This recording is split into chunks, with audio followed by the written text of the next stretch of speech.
आज शनि प्रदोष जीवन को सुख देने वाली, संतान समृद्धि वैभव देने वाली। निवेदन है आपसे,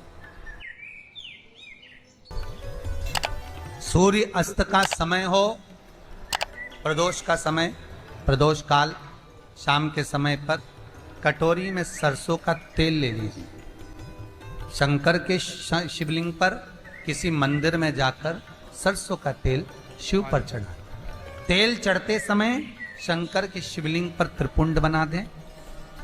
ये एक उंगली, चीटी उंगली के पास वाली उंगली शंकर के शिवलिंग पर टच कर कर रखें और अपनी मनोकामना पूर्ण कहें। बाबा विश्वनाथ पूरा करता है।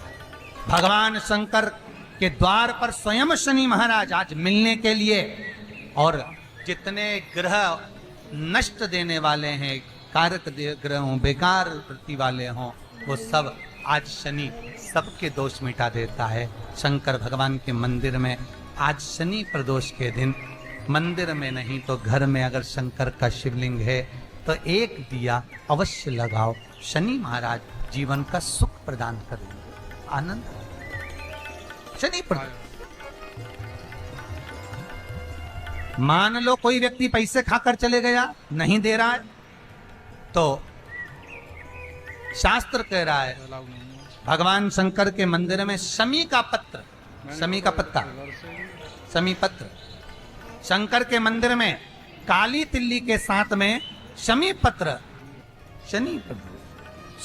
शनिवार की प्रदोष संतान का सुख देती है, और रविवार की प्रदोष जो काम दुनिया में कोई नहीं कर सकता वो अचूक फल की प्राप्ति रविवार की प्रदोष करा देती है। महाराज ऐसी प्रदोषों का नियम वर्णन किया चाहिए। भगवान कहते ठीक है, तू थोड़ी देर खड़ी हो। एकादशी सम्मुख खड़ी हुई, पार्वती जी ने जिस अंगुष्ठ का जल पीने के लिए लिया था हाथ में, बस पीने ही वाली थी, शंकर भगवान ने वही हाथ में जल लेकर एकादशी के हाथ में उसको देकर कहा, ले, ये मेरे द्वारा निर्मित एक व्रत है जिसे त्रयोदशी के दिन तूने मांगा है, मैं तुझे देता हूँ।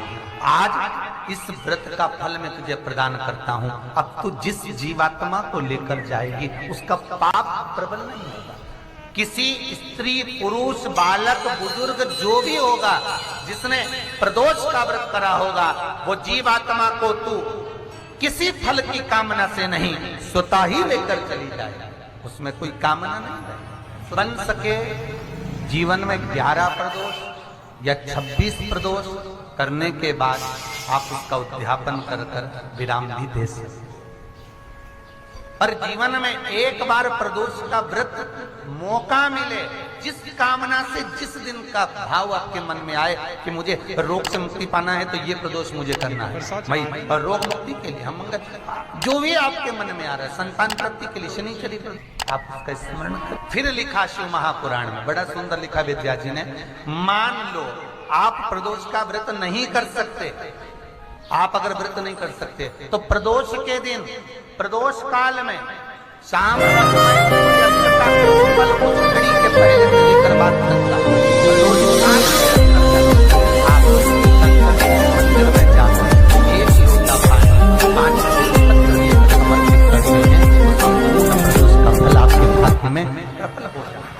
जिस महीने में जो प्रदोष पढ़ा करे, जब प्रदोष पढ़े, बन सके 1 बेलपत्र, बन सके 5 बेलपत्र, शमी पत्र, हरे मूंग, हरा मूंग, बेलपत्र, एक कलश के अंदर थोड़ा सा पानी लेकर 1 बेलपत्र, हरा मूंग, शमी पत्र डालकर और उसमें थोड़ा सा गुड़ डालकर भगवान शिव का स्मरण कर कर प्रदोष काल में, मान लो कोई काम आपका बहुत जरूरी है, बहुत दिनों से अब थक गए हैं, नहीं हो रहा, कर्जा बढ़ रहा है, धन नहीं आ रहा, व्यापार नहीं चढ़ रहा, या कोई समस्या बहुत प्रबल है, कोई एग्जाम में बैठ रहे हो, नहीं हो रहा, परीक्षा भी दे दी है, रिजल्ट आने ही वाला है, तो भी प्रदोष काल में, प्रदोष के समय वो जल, मूंग, शमी पत्र और बेलपत्र और गुड़ का शंकर के शिवलिंग को समर्पित करना प्रारंभ कर दो।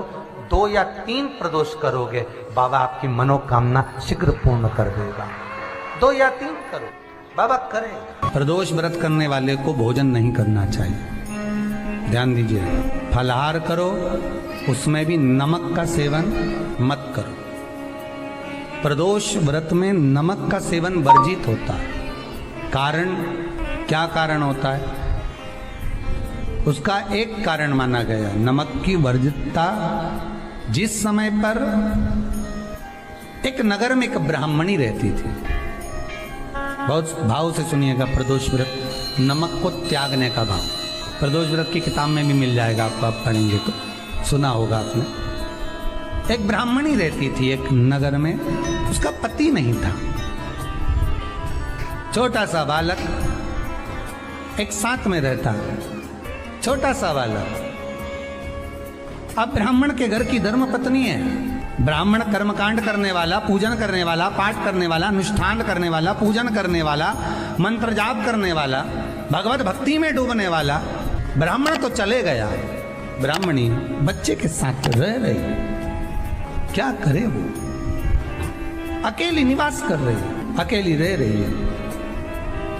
और ब्राह्मणी बच्चे के साथ भ्रमण करती रहती, घूमती, कहीं कहीं दर दर जाकर कुछ भिक्षा को मांग कर लेकर आ जाती। और भिक्षा लाने के बाद में उस भिक्षा को जब लेकर आती तो अपने बच्चे को भी खिलाती और स्वयं भी उसका पान करती। एक दिन ब्राह्मणी भ्रमण करते करते प्रदोष काल के समय पर शिव मंदिर में प्रवेश करी। प्रदोष काल के समय पर, और शंकर मंदिर में जब प्रवेश करा, प्रदोष काल किसको कहते हैं?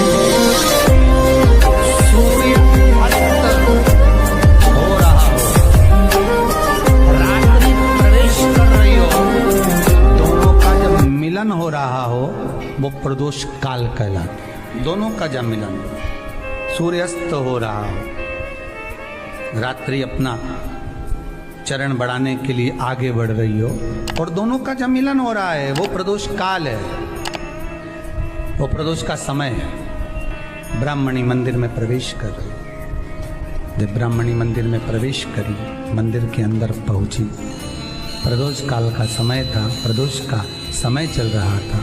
और प्रदोष काल के उस समय में, प्रदोष काल के उस समय में जब ब्राह्मणी ने देखा कि कोई भगवान की भक्ति में लगा हुआ है, भगवान के रस तत्व में डूबा हुआ है। आज ब्राह्मणी के पास में कुछ पदार्थ नहीं है, अपने बच्चे का पेट भरने के लिए कुछ सामग्री नहीं है, और कुछ आस लेके वो प्रवेश करिए, कुछ आस लेकर वो अंदर प्रवेश कर जाती है। जब भगवान शिव की आराधना में डूबी हुई है, आराधना कर रही है, ये कुछ पाने के लिए चली गई, ये कुछ पाने के लिए गई, और इसके मन में आया कि मैं कुछ, मुझे भोजन का कोई पदार्थ मिल जाए, मुझे कुछ भोजन मिल जाए, और जब मुझे भोजन मिल जाएगा तब मैं जो पाऊंगी अपने बच्चे को भी पाऊंगी। पर जिस मंदिर में वो प्रवेश करी थी, जहाँ पर नारी पूजन कर रही थी शंकर की प्रदोष काल में, वहाँ पर पड़ी हुई कुछ वस्तु को इस ब्राह्मणी ने मांग लिया।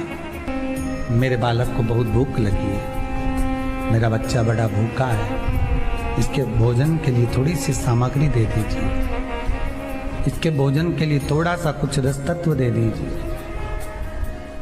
उसने उठाया थोड़ा सा पदार्थ, कुछ जो उसके पास में था वो दिया।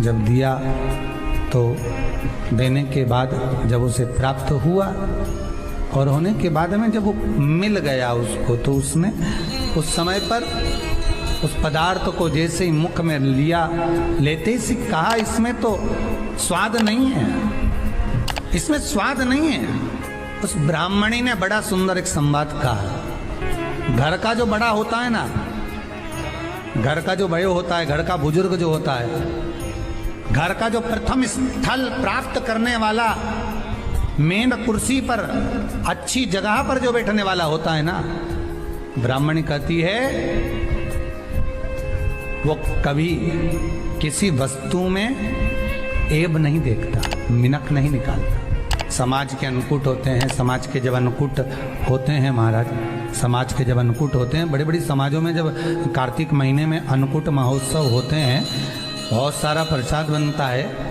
जो बुजुर्ग होते हैं ना, बड़े समझदार लोग होते हैं ना, तो अन्नकूट की जब प्रसाद खाने बैठते हैं ना, उसमें नमक नहीं भी होता ना, तो नहीं बोलते कि इसमें नमक नहीं है।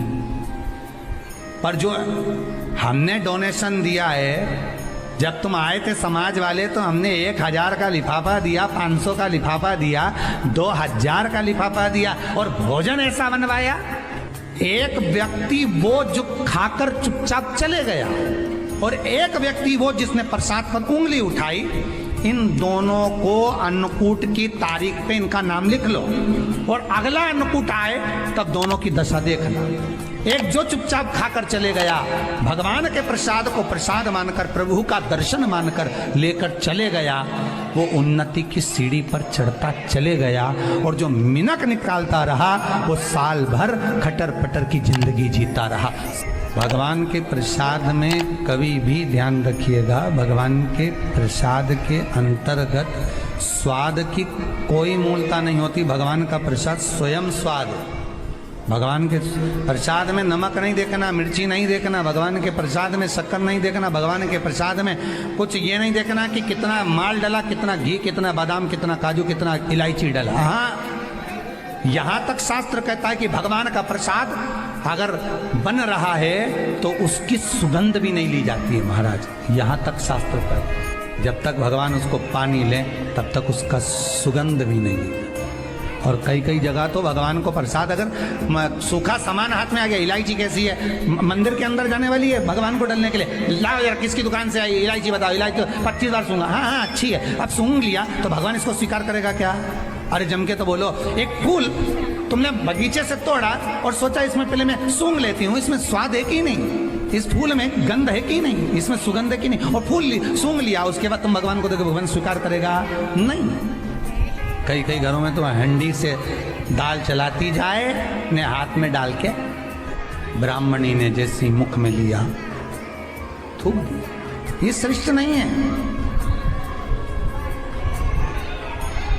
जो ऋषि की पत्नी अंदर पूजन कर रही थी प्रदोष काल में, उसने कह दिया, आपका चेहरा बता रहा है कि आप ब्राह्मण की धर्म पत्नी हैं, पर